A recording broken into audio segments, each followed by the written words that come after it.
प्राप्त नहीं होता। तो प्रभु ने बड़ा सुंदर अवसर दिया हम आप सभी को, हम पर भी कृपा की, जो इस पावन गंगा में स्नान करने का, डुबकी लगाने का अवसर आप सभी के साथ साथ हमें भी अवसर दिया। प्रेम से बोल देंगे जय श्री राधे।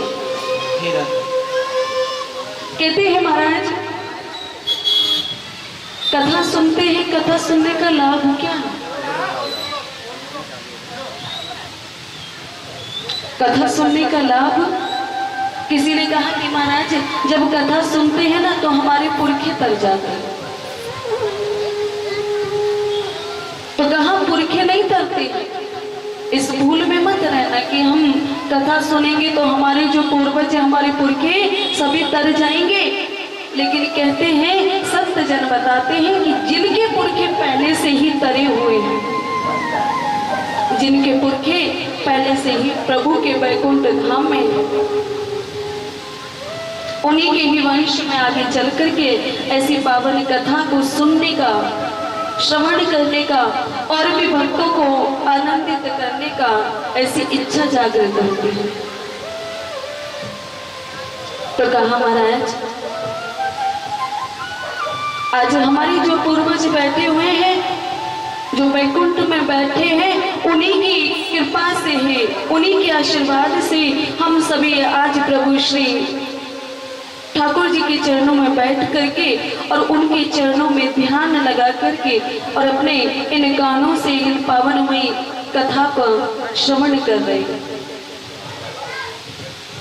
भगवान ने 24 अवतार लिए। 24 अवतारों में किसी ने वामन अवतार, श्री राम अवतार, कृष्ण अवतार, लेकिन कलयुग के भक्तों के लिए प्रभु ने जो अवतार ग्रहण किया है वो कौन सा है? शब्द अवतार। तेने वांगमयी प्रतिमूर्ति,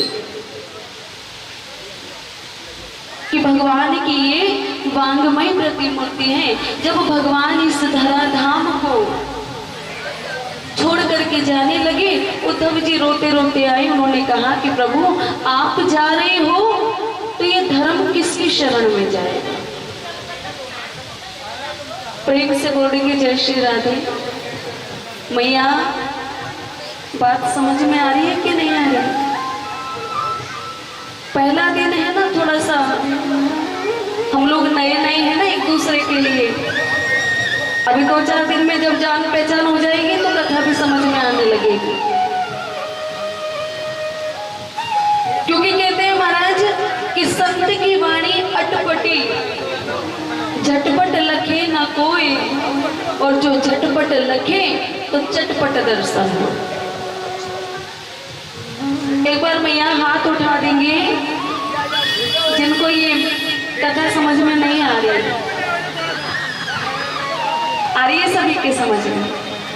आपका जयकारे बताने चाहिए कि हाँ आपको थोड़ी थोड़ी बात मेरी समझ में आ रही है। एक बार जयकारा लगाएंगे, बोली बांके बिहारी लाल की, श्री राधे रानी सरकार की, श्री व्यास जी महाराज की। एक बार जोरदार ताली बजाए। जब किसी का सम्मान हुआ करना तो ताली बजाते करो अपना, जोरदार ताली। क्या बात है कलेश भैया।